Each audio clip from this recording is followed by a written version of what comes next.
There comes a moment in your life where you don't need comfort anymore. You don't need understanding. You don't need sympathy. You need war. Because there are two versions of you living inside the same body, and one of them has to lose. There's a version that dreams, that sees something bigger, that knows deep down you were meant for more than a small, repetitive, empty life.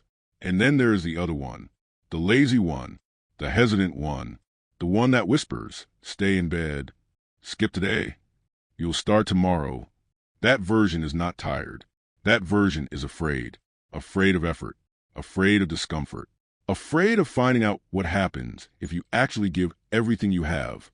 So it convinces you to wait, to slow down, to play small. And the most dangerous part? It sounds like you, but that voice is not who you are. If it were who you truly are, you wouldn't feel this constant tension inside your chest. You wouldn't feel frustrated when you see others moving forward. You wouldn't feel angry at yourself late at night. You feel that way because you know you're betraying your potential. Let's be honest. You've had days where getting out of bed felt heavy. Days where the gym felt pointless. Days where work felt meaningless. Days where you secretly hoped someone would show up and save you. But no one is coming. And deep down, you already know that. Life doesn't pause because you're tired. Opportunities don't wait because you're unsure. Time doesn't care how overwhelmed you feel. Time moves forward with or without you. And while you wait, something dangerous happens. You start getting used to weakness. You normalize excuses. You accept a version of life that doesn't demand anything from you. That's how people slowly disappear without ever dying. The hard truth is this. Tough times are guaranteed. Getting tougher is a choice. Pain will come whether you move or not. Struggle will come whether you try or hide. The difference is this. Pain with purpose builds you. Pain without purpose destroys you. Right now, life is asking you a question. Do you have the strength to let go of the lazy version of yourself? Because laziness isn't just about not working. It's about refusing to fight for your future. Lazy won't free you from pressure. Lazy won't change your body. Lazy won't sharpen your mind. Lazy won't move you closer to who you want to become. Lazy is a cage disguised as comfort. And every day you stay inside it, you shrink. You weren't built to live numb. You weren't built to wait for motivation. You weren't built to be carried through life. You were built to carry yourself. There will be moments where you feel empty, moments where your legs feel weak, moments where your mind tells you to stop. Not everyone is ready for those moments. Not everyone survives them. But the question is, what about you? Because inside that pain is a decision point. Either you break or you rise. This is where most people turn back. They convince themselves it's not worth it. They convince themselves they don't have what it takes. And that's how dreams die quietly. But just because it's not working right now doesn't mean you stop working. Progress is not loud. Transformation is not comfortable. Growth is not gentle. It demands something from you. It demands that you stop waiting, stop negotiating, stop hoping, and start moving. Not tomorrow, not next week, now, because tomorrow doesn't exist yet. All power lives in the present, and every breath you take is either moving you forward or pulling you backward. The pain you feel is not a signal to quit. It's a signal that something inside you is waking up. So lift your head. Stop looking down. Stop doubting yourself. You are not the only one hurting, but you might be one of the few willing to keep going. Right now, in this moment, there's a chance for you, but only if you decide to move forward, even while it hurts.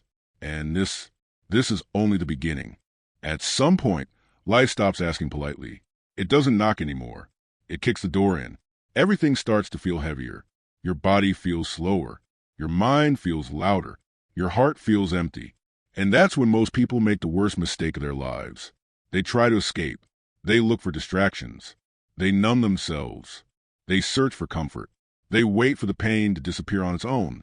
But pain doesn't disappear. It waits. It waits for you to face it, or it slowly eats you alive. Hell is not a place. Hell is a moment where you realize no one is coming to save you, and you still have to keep moving. This is the part nobody prepares you for. The part where motivation dies. The part where excitement fades. The part where discipline is the only thing left standing. You will feel weak. You will feel empty. You will feel like you've reached the end of yourself. And here's the truth most people can't accept. That feeling is not a sign you're failing. It's a sign you're being forged. Not everyone is built to go through this phase. Most people turn back right here. They call it self-care. They call it listening to their feelings. They call it taking a break. But deep down, they know what it really is. Quitting, dressed up as reason. Because going through hell requires something brutal. Ownership. No excuses. No pity. No one to blame. When life hits you hard, you have two options. You can ask, why is this happening to me? Or you can ask, what is this trying to build in me? One question makes you a victim. The other makes you dangerous. Hell exposes you. It strips away fake confidence. It removes the illusion of control. It forces you to confront who you really are when everything is taken away. And that's terrifying, because you realize how often you relied on comfort, how often you avoided effort, how often you chose the easy path and called it balance. But hell doesn't care about your comfort. It only respects one thing: movement. You don't survive hell by understanding it. You survive it by walking through it, step by step, breath by breath, decision by decision. There will be days where your emotions scream at you to stop. They will tell you, you've had enough, you deserve rest, this is too much. But emotions are terrible leaders. If you let them take control, they will destroy your future. Because emotions want relief. Growth requires resistance. And here's something most people never realize. Weakness doesn't need permission to speak, but it does not deserve authority. Just because you feel tired doesn't mean you stop. Just because you feel afraid doesn't mean you turn back.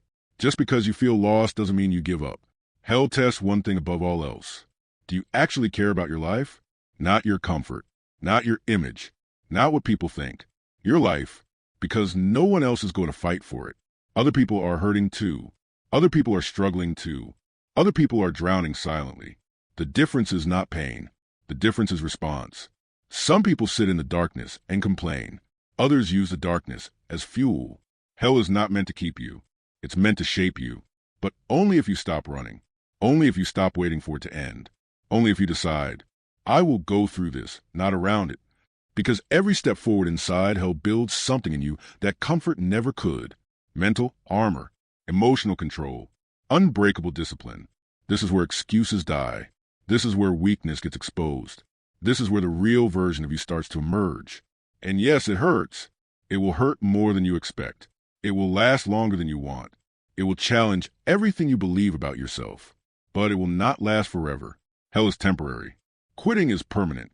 And the only way out is through. Most people think fear is about losing. Losing money. Losing status. Losing comfort. Losing safety. That's not the real fear. The real fear is winning. The real fear is becoming someone you can't hide from anymore. Because once you become great, there is no going back to excuses. Once you rise, you can't blame your environment. Once you break through, you can't pretend you're powerless. And that terrifies people. You say you're afraid you won't make it, but deep down you're afraid that you will. Afraid you'll outgrow your old life. Afraid you'll outgrow your old friends. Afraid you'll outgrow the version of yourself that could still explain why you're stuck. Fear shows up when you stand at the edge of transformation. That moment when you know something has to die.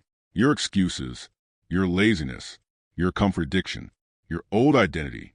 And fear whispers, what if you fail? But it also screams, what if you don't? Because if you don't rise, you can stay familiar. You can stay small. You can stay invisible. But if you rise, people will expect more from you. Life will demand more from you. And you'll have to face yourself every single day. That's the weight most people can't carry. So they sabotage themselves. They delay. They overthink. They wait for the right time. They call hesitation being realistic. But realism is just fear with better marketing. Greatness has a cost. It demands urgency. It demands sacrifice. It demands walking alone when no one understands what you're building. And here's the truth nobody likes to say out loud. If you were truly lazy, you wouldn't feel this internal war. The frustration, the restlessness, the anger at yourself, the feeling that you were meant for more. That tension exists because part of you knows what you're capable of. And that part refuses to die quietly. Fear isn't your enemy. Fear is a signal that you're standing at the edge of your potential. The question is, do you back away or do you step forward? Every great person you admire faced this exact moment. Not once, not twice, but repeatedly. They didn't feel ready. They weren't confident. They were scared, but they moved anyway. Because courage isn't the absence of fear. Courage is action in spite of fear. Most people never reach this stage because they numb themselves before they get here. They distract. They escape. They stay busy with meaningless noise. But you're still here, which means the fire didn't go out. It just got buried under doubt. Fear wants you to believe you're not worthy, that you don't deserve success, that greatness is for other people.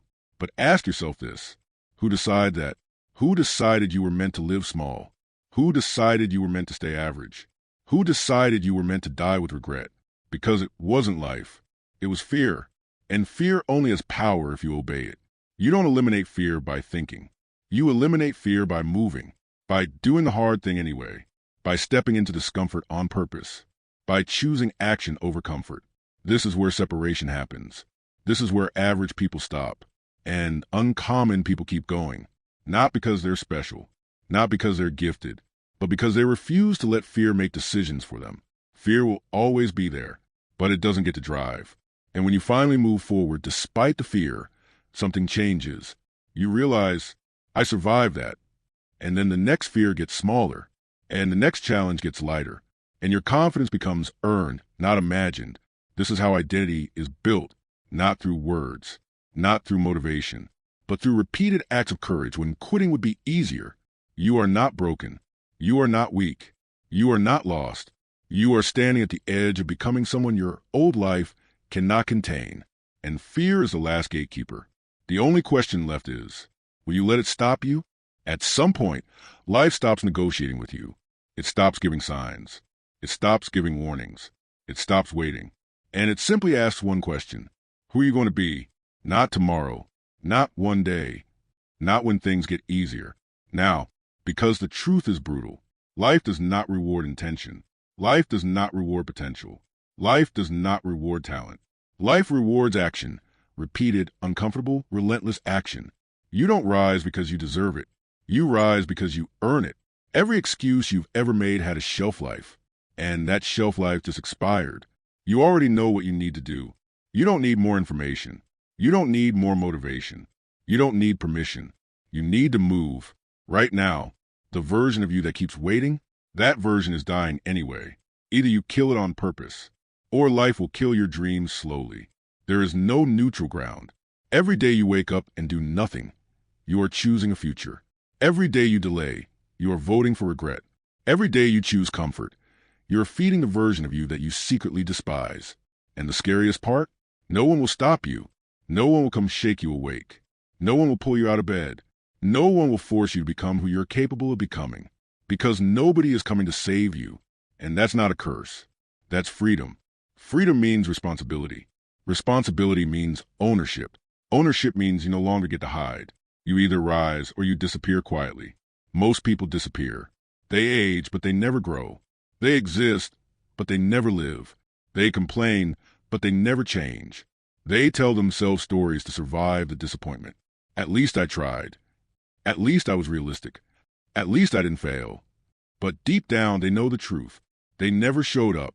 You don't want that life. That's why this message hits you. That's why this hurts. That's why something inside you is burning right now. Because you know you were meant for more than survival. You were meant for pressure, for responsibility, for building something meaningful, for becoming dangerous and disciplined and calm under chaos.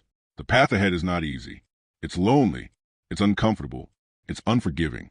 You will doubt yourself. You will get tired. You will want to quit more times than you can count.